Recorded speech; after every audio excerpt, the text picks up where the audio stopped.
Hello student, welcome back to my YouTube channel. Myself Sunil Bharadwaj. I am the faculty of physics. Today I will discuss with you unit 4 of applied physics. तो unit 4 के अंदर मैंने जो अपने पहले lecture था उसके अंदर मैंने आपको बताया था कि हमारे पास में ट्रांसलेशनल मोशन क्या होती है, रोटेशनल मोशन क्या होती है। उसके बाद में मैंने आपको बताया था टॉर्क क्या होता है और एंगुलर मोमेंटम क्या होता है। तो ये सारे 4 टॉपिक मैंने आपको पहली वीडियो के अंदर कराए थे। तो सबसे पहले मैंने आपको बताया था, एक बार मैं आपको एक बार और बता देता हूँ कि सबसे पहले मैंने क्या कराया था आपको। मैंने कराया था ट्रांसलेशनल मोशन।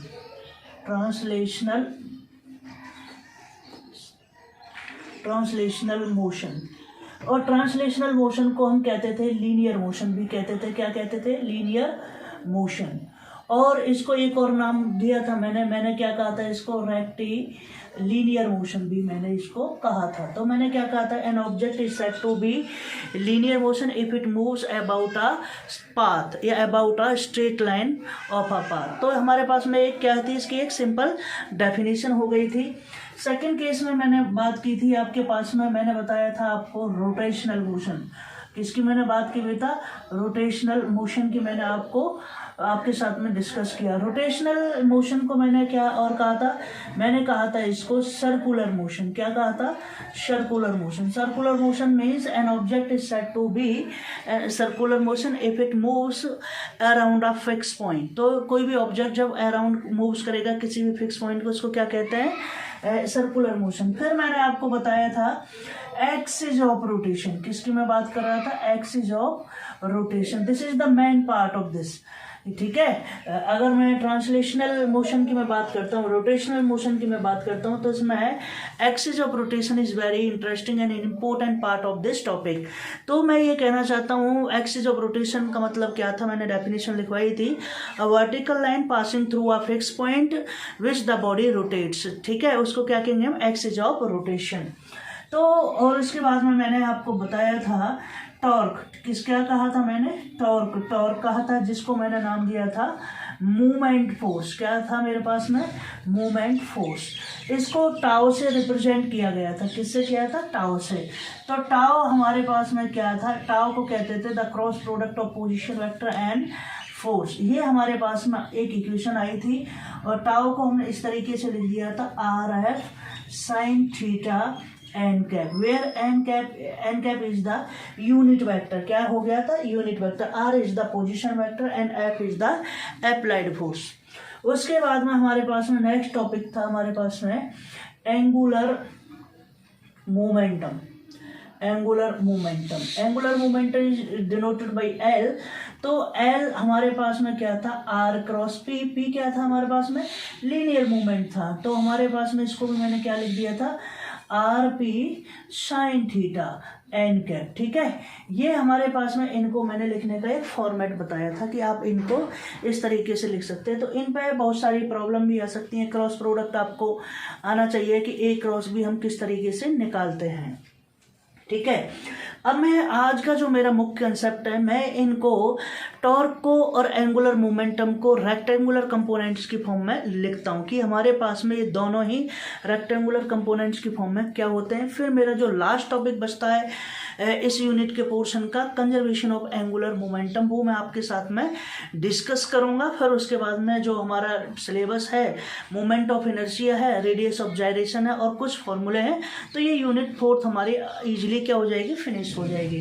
तो देखिए, ये यहाँ तक आपने सब कुछ लास्ट वीडियो के अंदर अच्छी तरीके से पढ़ लिया है और एक बार और मैंने आपको थोड़ा सा इसकी डिटेल बता दी है। तो मैं बात कर रहा हूँ आपसे, जो आज का कंसेप्ट है वो कंसेप्ट है हमारे पास में रेक्टेंगुलर कंपोनेंट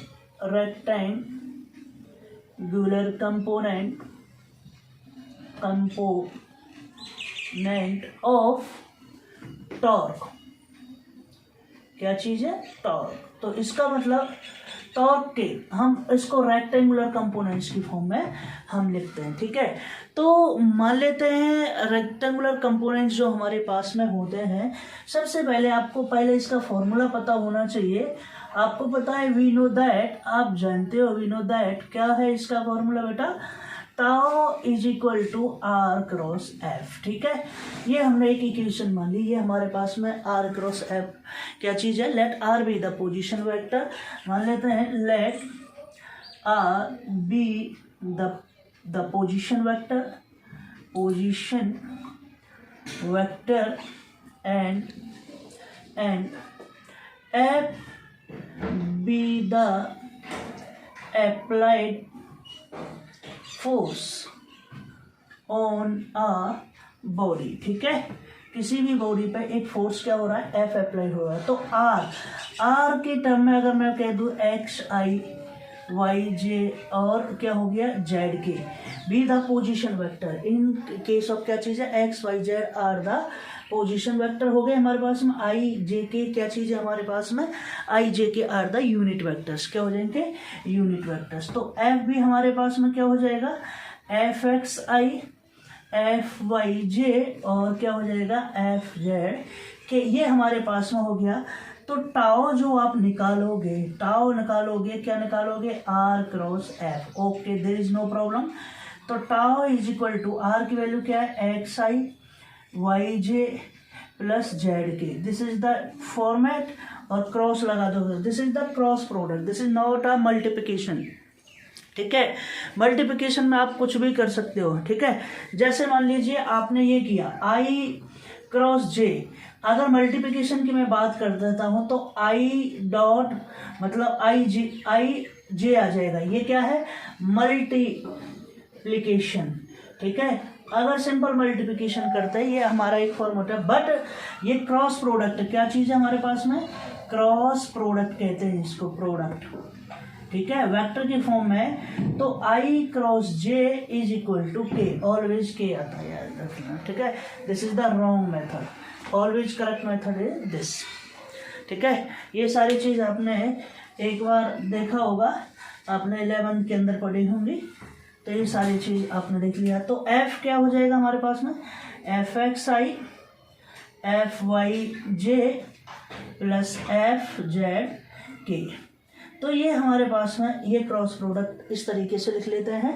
अब आपने देखा जब भी हम इसको देखते हैं तो टाओ, आप यहाँ देखिए टाओ हमारे पास में, इसको ऐसे लिख देते हैं जब क्रॉस प्रोडक्ट करते हैं, I J K X Y Z, F X F Y और F Z. This is the matrix form. किसकी फॉर्म में ले लेते हैं, डिटरमिनेंट की फॉर्म में ले लेते हैं, या आप कह लीजिए मैट्रिक्स फॉर्म में। तो ये डिटरमिनेंट की फॉर्म में होता है। तो इसको हम जब सॉल्व करेंगे तो देखिए मैं ये रफ कर देता हूँ ये वाला पार्ट। ठीक है, और इसको इधर ही लिख लेते हैं, जिससे सॉल्व करने में टाओ वेक्टर की फॉर्म में आई जे के क्या आएगा, एक्स, पहले क्या था आर था ना, तो आर के कंपोनेंट लिखते हैं, एक्स वाई जेड और एफ एक्स एफ वाई और एफ जेड। ठीक है, आपने देखा होगा कि are I J K x F I F x, ये आई के कंपोनेंट है, ये जे के कंपोनेंट है और ये के कंपोनेंट है। तो आप इसको जब सॉल्व करोगे तो आई की वैल्यू जब आप निकालोगे to find the value of I, इसको जब आप कैलकुलेट करोगे, थोड़ा सा ध्यान देना, जब आप आई की वैल्यू कैलकुलेट कर रहे हो तो ध्यान देना ये वाली टर्म, इसके सामने वाली टर्म और ये वाली टर्म को आप भूल जाना। क्या कर देना, भूल जाना। केवल आपके पास में दो टर्म बचेंगी, ये और ये। तो आपको किस तरीके से मल्टीप्लिकेशन करना है, पहले आपको मल्टीप्लिकेशन करना है इस डायरेक्शन में, this is the first part, और फिर करना है आपको इस डायरेक्शन में, this is the second part. ध्यान देना, इस तरीके से आप चलोगे, पहले इस तरीके से चलोगे फिर ऐसे चलोगे। तो जब आई के साथ में जब आप मल्टीप्लिकेशन करोगे तो आई के साथ में ये करो मल्टीप्लिकेशन, क्या जाएगा, वाई एफ जेड माइनस लगा के क्या लगेगा, Z F Y. This is the format. फिर आप करोगे, ये मैं यहाँ से रब कर देता हूँ, ये वाला पोर्शन, ये मैंने देखिए यहाँ से रब कर दिया, जिससे आपको पता चल जाए, एक समझ लो, फिर आपको अच्छी तरीके से समझ में आ जाएगा। ये मैंने यहाँ से सारा फिनिश कर दिया, ये हो गया, ये लीजिए। ठीक है, तो अब मैं किसकी बात कर रहा हूँ, अब मैं जे की बात कर रहा हूँ। तो जे की वैल्यू निकालने के लिए पहले तो इसके सामने वाले कंपोनेंट खत्म और इसके नीचे वाला कंपोनेंट खत्म। अब बचा क्या हमारे पास में, ये बचा, अभी मैंने ऐसे लिया था, लेकिन जे के केस में अगर मैं प्लस लेता हूं तो अपोजिट चलते हैं। क्या लेते हैं? अपोजिट चलते हैं। समझ आ रहा है ना, क्योंकि आई जे के प्लस फॉर्मेट में लेते हैं, तो प्लस में जब चलेंगे तो क्या लेंगे? प्लस जे। तो जे का जब केस करेंगे तो जे के केस में पहले हम कौन सा वाला टर्म लेंगे? हम लेंगे पहले ये वाली फॉर्म लिखिए, तो हमारे पास में क्या आ जाएगा? हमारे पास में आ जाएगा जेड एफ एक्स माइनस के एक्स एफ जेड। देखिएगा, ठीक है, Z F x minus X F Z. तो केस ये भी समझ में आ गया। अब थर्ड केस तो आपको लगाना आ गया होगा, क्योंकि अब केस में क्या कर रहे होगे? अब आप सिंपलेस्ट फॉर्म कर रहे हो। अब आप किसकी वैल्यू निकाल रहे हो? प्लस के की वैल्यू निकाल रहे हो। के की वैल्यू निकालोगे तो देखिए ये वाला पार्ट पूरा खत्म, ये वाला पार्ट पूरा खत्म, ये बचेगा। तो पहले इस तरीके से चलिए, क्या आएगा हमारे पास में? X X F Y minus Y F X. This is the format. आप इस तरीके से इसको करोगे, ठीक है। तो अगर मैं बात करना चाहता हूं, इसको भी टाउ को भी आप ऐसे लिख दीजिए, टाउ एक्स आई plus tau Y J plus tau Z K. तो ये हमारे पास में फॉर्मेट है। तो आई ये आ गया Y F Z minus Z F Y, okay, plus J क्या आएगा? Z F of X minus X F Z, okay, plus K की फॉर्मेट में क्या आ जाएगा? X Y minus Y F of X. तो यहाँ पे देखिए टाउ एक्स टाउ आई वाला कंपेयर करो, तो टाउ एक्स की वैल्यू क्या आ जाएगी? F Y Z minus Z F Y, ठीक है। ऐसे टाउ वाई की वैल्यू क्या आ जाएगी? टाउ वाई की वैल्यू क्या होगी? वाई के बाद में क्या आता है? जेड आता है, Z x minus X F Z, okay. Tau Z की वैल्यू क्या आ जाएगी? सॉरी बेटा, जेड की वैल्यू, जेड के बाद क्या आता है? एक्स आता है, एक्स के बाद में Y minus Y F of x.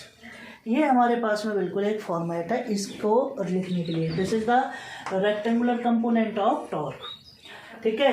अब देखिए, आप सीधे सीधे याद रखिए, एक्स वाई जेड क्या है? एक्स वाई जेड एक क्रम देखिए, एक्स निकाल रहे हो टाई है तो क्या आएगा? वाई जेड, ठीक है, एक्स वाई जेड, ठीक है, और यहाँ आएगा जेड वाई। ऐसे वाई निकाल लो, वाई के बाद में क्या था? जेड एक्स, ठीक है। ये इस तरीके से इसको हम याद कर सकते हैं। क्या कर सकते हैं? याद कर सकते हैं, ओके। अब मैं बात कर रहा हूँ आपसे, ये एक तरीके का हो गया। अब मैं ये कहना चाहूँ अगर आपसे कि ये हट गया rectangular component of angular momentum. किसकी मैं बात कर रहा हूँ? Angular momentum. इसको क्या कहते हैं? एल कहते हैं। क्या कहते हैं? एल। तो एल बराबर हमारे पास में क्या रहता है?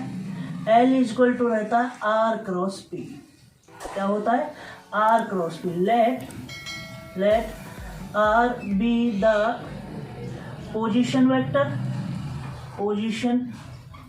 Vector and P be the linear momentum of a body, ठीक है। तो R के पोजीशन क्या होता है?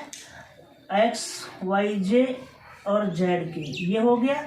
और P हमारे पास में लीनियर मोमेंटम है, तो P को क्या करना है? PXI प्लस PYJ और PZ की, ये हमारे पास है। इसका मतलब क्या था? F की जगह पे क्या आ गया?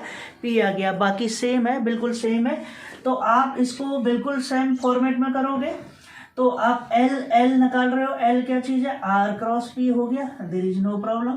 तो L is equal to R के कंपोनेंट क्या है? X I Y J और Z के क्रॉस करोगे तो यहाँ आएगा PXI PYJ और PZ के, इस फॉर्मेट में आ गया। तो आप L इज इक्वल टू इसको क्या लिख दोगे? मैट्रिक्स फॉर्म में लिख दो, IJK, okay, X Y Z और क्या आ जाएगा? PX पी वाई और पी जेड। ये याद रखना ना, गलती से ऐसा मत कर देना आर क्रॉस पी है तो पहले आर के कंपोनेंट लिख देंगे एक्स वाई जेड, कहीं आप ये लिख दोगे P X P Y P Z और P X P Y P Z की जगह पे एक्स वाई जेड लिख दोगे तो माइनस आता है, या ध्यान रख लेना ये आता है। कभी करते हो ए क्रॉस बी, अगर दो वेक्टरों का करते हैं तो ये माइनस बी क्रॉस ए आता है, अगर आपने ऐसे लिख दिया तो आगे माइनस आएगा, ये याद रखना, ये आइडेंटिटी है। चलिए ये आ गया, आपको आई करना है। आई के बाद में क्या आ जाएगा हमारे पास में, ये क्या है एक्स की मैं बात कर रहा हूँ, ठीक है, एक्स वाला आई की मैं बात कर रहा हूँ, एल एक्स की मैं बात कर रहा हूँ, तो क्या आ जाएगा हमारे पास में Y P Z minus Z P Y, okay, plus J की मैं बात कर रहा हूँ तो वाई की बात कर रहा हूँ तो मेरे पास आएगा Z P X minus X P Z, okay. फिर मैं के की मैं बात कर रहा हूँ, जेड की बात कर रहा हूँ तो क्या आएगा हमारे पास में X P Y minus Y P Z, ये याद करने का फॉर्मूला है, ठीक है। अब देखिए मैं आपको एल को भी लिखना बता देता हूँ। एल को लिखोगे L X I L Y J और एल जेड के, ये हमारा इस तरीके से है, और इसको कंपेयर कर दिया आपने किसके, आई के कंपोनेंट में क्या है Y P Z minus Z P Y, okay, plus K मतलब जे, ठीक है, जे के इसमें क्या है Z P X minus X P Z, okay, ये हमारे पास में है। प्लस के की मैं बात कर रहा हूँ, के क्या चीज़ है X P Y minus Y P Z, sorry Z क्यों एक्स, तो ये मैंने जेड क्यों लिखा X P Y Y P X, ये थोड़ी सी मिस्टेक हो जाती है, इनको थोड़ा ध्यान दे के रखना है भाई, ये याद रख लेना कहीं, ठीक है। तो ये केस हो गया। आप जब आप कंपेयरिंग करोगे, देखो एल एक्स निकाल रहा हूँ इससे, एल एक्स ये पार्टिकल आ जाए एल एक्स है तो Y P Z minus Z P Y, पहला कंपोनेंट क्लियर हो गया, एल एक्स कंपोनेंट क्लियर हो गया। अब मैं निकाल रहा हूँ L Y, L Y, Y के बाद में क्या आता है Z P X minus X P Z, ये आ गया दूसरा कंपोनेंट, ठीक है। और अगर मैं थर्ड केस की मैं बात कर रहा हूँ, थर्ड केस को मैं ये ब्लू से लिख देता हूँ एल जेड, और जेड के बाद में क्या X P Y minus Y P X, ये हो गया भैया, ये हो गया, ये भी क्या हो गया मतलब रेक्टेंगुलर कंपोनेंट ऑफ एल, ठीक है, एंगुलर मोमेंटम। अब बड़ा ही इंपॉर्टेंट है कि conservation of angular momentum and their example, ये आपका टॉपिक है, this is the interesting topic. इसी टॉपिक के ऊपर बहुत सारे एग्जाम्पल होते हैं, वो एग्जाम्पल आपको समझना है कि क्या चीज़ हमारे पास में है।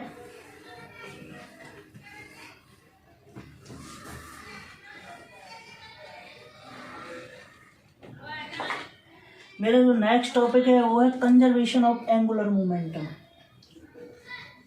कंजर्वेशन ऑफ एंगुलर मोमेंटम, क्या चीज़ है conservation of angular momentum.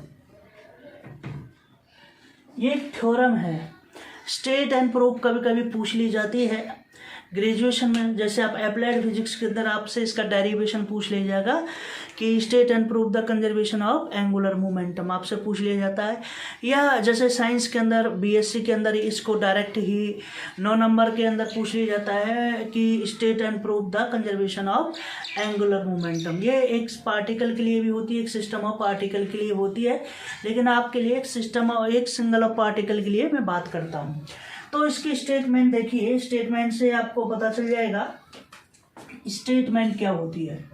Statement की अगर मैं बात करूं तो ये कहता है if the total external torque, ध्यान देना, if the total external torque acting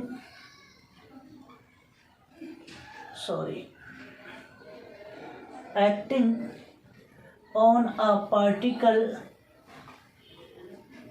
या बॉडी, ठीक है, बॉडी भी मैं कह रहा हूं, बॉडी इज जीरो। अगर एक्सटर्नल टॉर्क हमारा किसी भी बॉडी पर या किसी भी पार्टिकल पर लग रहा है तो क्या है, जीरो है। देन इट्स एंगुलर मोमेंटम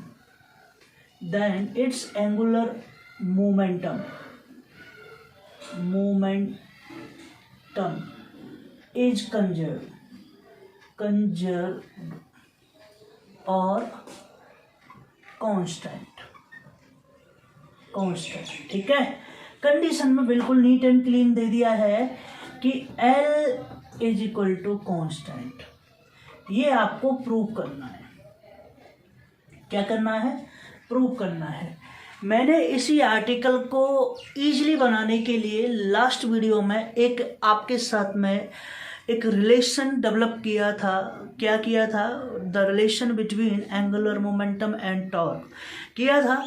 तो ये बिल्कुल सिस्टम उसी के बेस पे है। एक बार आज फिर उस रिलेशन को हम इसके अंदर हम यूज करते हैं। तो बाई द डेफिनेशन, अब मैं इसका प्रूफ कर रहा हूँ, प्रूफ, ठीक है। By the definition of torque क्या होता है, tau is equal to R cross F, यही है। This is the first. Okay, by the definition of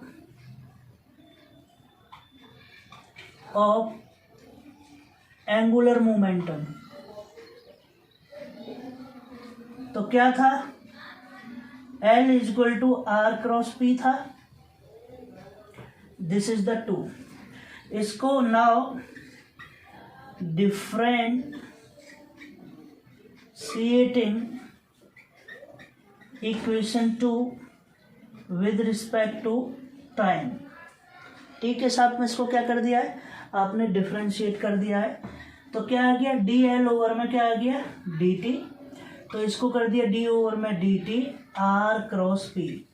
तो जो आपने 12th के अंदर किया था, आपने डिफरेंशिएशन पढ़ा था u इंटू बी, आप यहाँ पे अप्लाई कीजिए। तो डी एल ओवर में D T, derivation of first, मतलब first function is constant, differentiate of second function D P over में D T, plus differentiation of first function into में हमारे पास में क्रॉस है, second function is constant. This is the u into v formula in mathematics. तो आपने क्या किया, ये आ गया हमारे पास में डी एल ओवर में D T R cross D P over में D T, plus this is the derivative of position vector. तो ये आ जाएगा डी आर ओवर में डी टी, इसका मतलब क्या हो गया, v क्रॉस, और p क्या चीज़ है हमारे पास में, एम वी। मैं यहाँ लिख देता हूँ, देयरफॉर डी आर ओवर में डी टी, ये आ गया v, और p इक्वल टू रहता है हमारे पास में एम वी। ये लीनियर मोमेंटम का केस है। किसका हो गया, लीनियर मोमेंटम का केस। तो डी एल ओवर में D T R cross D P over में डी टी, ठीक है, और plus M is a scalar, तो v क्रॉस v। मैंने बताया था कि अगर कोई भी दो सेम वेक्टर क्रॉस प्रोडक्ट में सेम है, unit vector, the cross product of same unit vector is always zero, ठीक है। तो ये क्या हो जाएगा, जैसे i cross i, j cross j, और कह दिया हमने k cross k always zero. ऐसे ही v क्रॉस v क्या हो गया, जीरो। मैंने इस प्रॉपर्टी यहाँ पे आइडेंटिटी यूज करी है, तो इससे क्या हो गया, जीरो हो गया। तो ये फैक्टर क्या हो गया, जीरो हो गया। तो ये आ जाएगा डी एल ओवर में D T which is equal to R cross D P over में D T. Okay, according to Newton's second law of motion, motion का जो सेकंड लॉ है बड़ा ही फेमस है, F इज इक्वल टू क्या चीज़ है, dp ओवर में dt। यहाँ तक किसी को कोई डाउट? आप बताइए, किसी को भी कोई डाउट हो तो आप मुझे पूछ सकते हैं। मैं ये रब कर रहा हूँ, बड़ा ही सिंपल है अगर आप देखना चाहते हो तो। हमारे पास में न्यू इक्वेशन आएगी dl ओवर में dt which is equal to r cross dp over में dt इज इक्वल टू क्या चीज़ है, f। ओके, अभी बाई द डेफिनेशन क्या लगाया था, dl ओवर में dt इज इक्वल टू क्या था, टॉर्क। ये आ गया relation between the torque moment of force and angular momentum, ठीक है, ये है। लेकिन कंडीशन में नीट एंड क्लीन कह दिया, if the total external torque acting on a body या पार्टिकल इज क्या है हमारे पास में, 0, तो सच दैट कंडीशन लगी है, such that tau is equal to 0, तो dl ओवर में क्या आ गया, dt इज इक्वल टू 0। यहाँ लिख दीजिए इंटीग्रेटिंग बोथ साइड्स, ठीक है। तो L is equal to constant, 0 का क्या आ जाता है, कांस्टेंट, ये आ गया। Hence prove that this is the constant.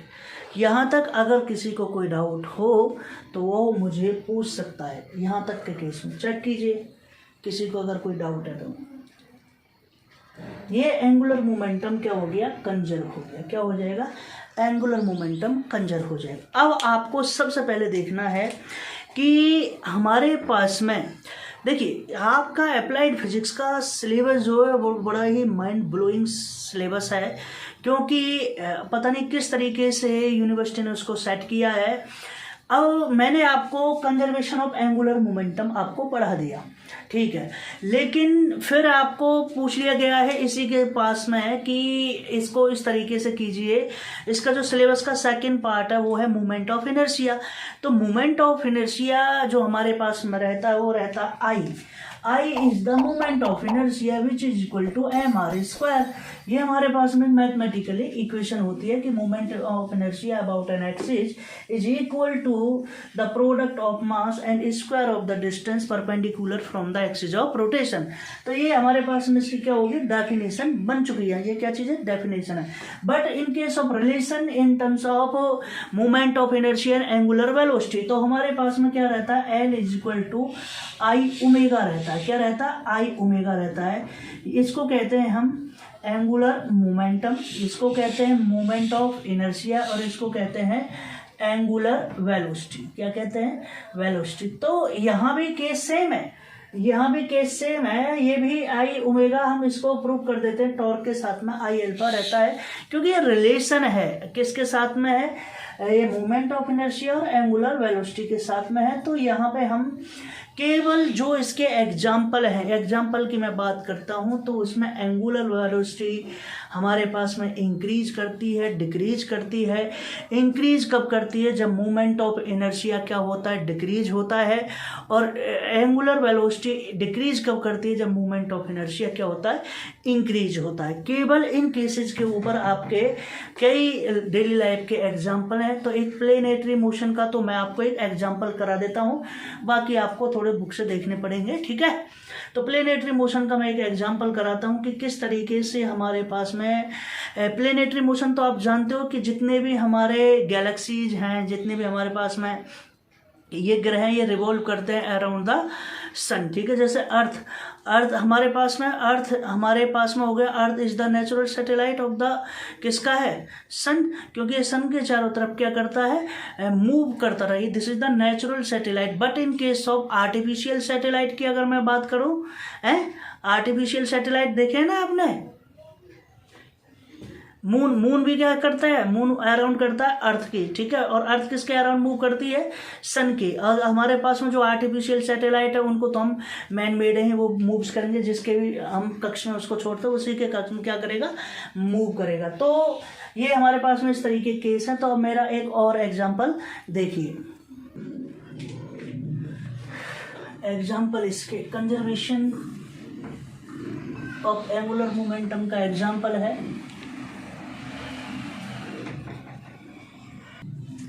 तो देखिए एग्जाम्पल है, पहला है प्लेनेटरी मोशन, प्लेनेटरी मोशन, ठीक है।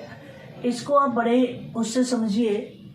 देखिए आपके पास ये क्या चीज़ है, एक सन मैंने मान लिया, क्या मान लिया है, ये सन है, और इसके चारों तरफ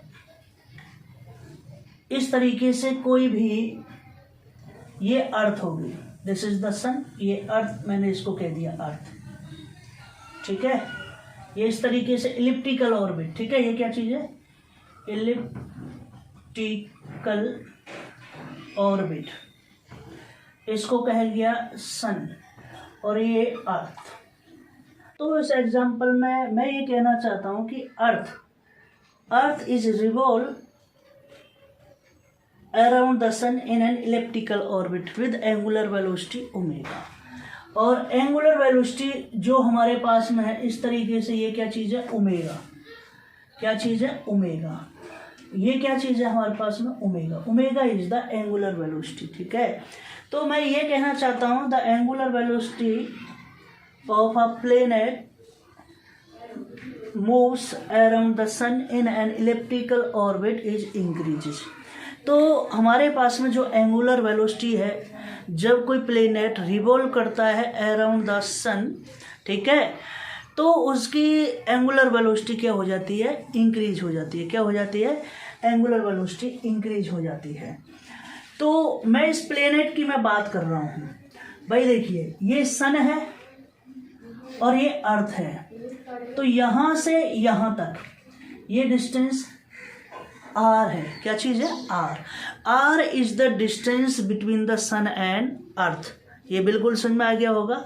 मोमेंट ऑफ इनर्शिया क्या कहता है, मोमेंट ऑफ इनर्शिया कहता है I is equal to mr², ये कहता है the moment of inertia about an axis is equal to the product of mass and square of the distance from the axis of rotation, ठीक है, axis of rotation, भाई centre है तो इसके चारों तरफ इस तरीके से क्या करेगा, रोटेट करेगा। तो मैंने दोबारा से सुनिए मैं क्या कहना चाहता हूँ, मैं ये कहना चाहता हूँ if the angular velocity of a planet, ठीक है, moves around the sun in an elliptical orbit increases, तो एंगुलर वेलोसिटी क्या हो रही है, इंक्रीज कर रही है, ठीक है। When the earth closer to the sun या मूव्स टू द सन की तरफ करे, तो then distance is decreases, then distance is decreases, it means the movement of inertia is decreases, ठीक है। एंड द अर्थ, ठीक है, अर्थ क्या करे, फार अवे, क्या करे, far away from the sun, तो earth moves far away from the sun, then its movement of inertia is increases and angular velocity is decreases, so the angular momentum is conserve. बिल्कुल एक simple case में आपके साथ में कह दिया है कि हमारे पास में कौन सी चीज़ क्या है, सिंपल एग्जांपल आपने इस तरीके से देख लिया, मोमेंट ऑफ इनर्शिया का केस रहेगा। तो हमारे पास में एल जो रहता है, L is the angular momentum, I omega रहता है, आई ओमेगा रहता है, आई ओमेगा का मतलब आई जो डिपेंड करता है L is equal to M R square omega, इसकी मैं बात कर रहा हूँ। जो एंगुलर वेलोसिटी है, मैं एंगुलर वेलोसिटी की मैं बात करूँगा डिस्टेंस के साथ में, और एंगुलर मोमेंटम क्या रहेगा, कंजर्व रहेगा। क्यों, क्योंकि जब अर्थ हमारे पास में प्लेनेट रिवॉल्व करेगा, चलिए इसका रीजन लिख लीजिए, मैं आपको रीजन लिखवा देता हूँ सीधा सीधा क्या है ये केस। मैंने आपको मैथमेटिकली सारा कुछ बता दिया, मैं एक बार मैथमेटिकली भी लिख देता हूँ कि जो हमारे पास में एल हमारे पास में रहता आई ओमेगा, ओके, इक्वेशन फर्स्ट, और आई जो रहता है वो एम आर स्क्वायर रहता है, तो L M R square omega पे हमारे पास में डिपेंड करेगा। तो इसके केस की मैं बात कर रहा हूँ, मैं ये कह रहा हूँ angular velocity of a planet revolving in an elliptical orbit around the sun is increases, increases, इसका मतलब ये बढ़ रही है, ठीक है। एंगुलर वेलोसिटी क्या हो रही है, ये बढ़ रही है, ठीक है। अगर मैं बात कर रहा हूँ ओमेगा क्या हो रहा है, इंक्रीज हो रहा है, ठीक है। When it's come to closer to the sun then I क्या चीज़ है, मूवमेंट ऑफ इनर्शिया थ्रो, भाई आई को मूवमेंट ऑफ इनर्शिया लिख देना, हाँ मैं लिख देता हूँ यार, जिससे कहीं आप गड़बड़ ना कर दो। मूवमेंट ऑफ इनर्शिया मतलब आई, ठीक है, थ्रो द सन क्या रहेगा, as decreases and far away from the sun age increases, तो मोमेंट ऑफ इनर्शिया क्या रहेगा, increases. So angular momentum is conserve,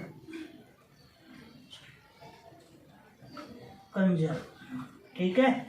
तो ये इसका रीजन होता है, ठीक है। ऐसे ही अगर मैं नेक्स्ट एग्जांपल की मैं बात कर देता हूँ, तो नेक्स्ट एग्जांपल हमारे पास में ये कहता है, a man carrying heavy weights in his hands and standing on a rotating, ठीक है, turn table, rotating turn table can change the angular speed of the turn table. तो ये भी यहाँ पे भी क्या होता है, एंगुलर वेलोसिटी के ऊपर डिपेंड करेगा। मान लीजिए एक मैं रोटेटिंग टेबल के ऊपर खड़ा हुआ हूँ, क्या है, रोटेटिंग टेबल पर मैं इस तरीके से खड़ा हो गया और ये मेरे हाथ में इस तरीके से मैंने ऐसे कर दिए, ठीक है, ऐसे दो वेट हैं, और जब मैं हम इस तरीके से एंगुलर वेलोसिटी इंक्रीज कर रही है, क्या कर रही है, इंक्रीज कर रही है। तो देखिए यहाँ पर जब एंगुलर वेलोसिटी क्या हो रही है, इंक्रीज कर रही है, तो इसका मतलब है हमारे पास में जो मूवमेंट ऑफ इनर्शिया है, क्या चीज़ है हमारे पास में, मूवमेंट ऑफ इनर्शिया है। तो धीरे धीरे जब वो करेगी तो हमारे पास में जो वेट है वो इस तरीके से रहेगा। तो इसका मतलब मूवमेंट ऑफ इनर्शिया क्या रहेगा, इंक्रीज करेगा। लेकिन जैसे ही हम उसको बहुत स्पीड से घुमाएंगे, तो स्पीड से ऐसे तो घूमेगी नहीं, स्पीड से क्या होगी, जब हम उसको इस तरीके से कर लेंगे, चेस्ट के पास ले आएंगे, इसका मतलब आर डिस्टेंस क्या हो जाएगी, डिक्रीज हो जाएगी, और मूवमेंट ऑफ इनर्शिया क्या हो जाएगा, डिक्रीज हो जाएगा, क्या हो जाएगा, डिक्रीज हो जाएगा। तो एंगुलर वेलोसिटी क्या हो जाएगी, इंक्रीज कर जाएगी। तो ये सारा केस है आपका। तो ये बहुत सारे एग्जाम्पल है, इनको आप करिए। और अब मिलते हैं हम अगले एपिसोड के अंदर। उस एपिसोड में मैं आपको पढ़ाऊंगा कि मूवमेंट ऑफ इनर्शिया क्या है, रेडियस ऑफ जाइरेशन क्या है, और कुछ फार्मूले, ठीक है। इसके 2 लेक्चर और बनाते हैं, 2 लेक्चर में इस वीडियो को ख़त्म करते हैं, ठीक है, इस कंसेप्ट को। ओके, मिलते हैं अपनी नेक्स्ट वीडियो में।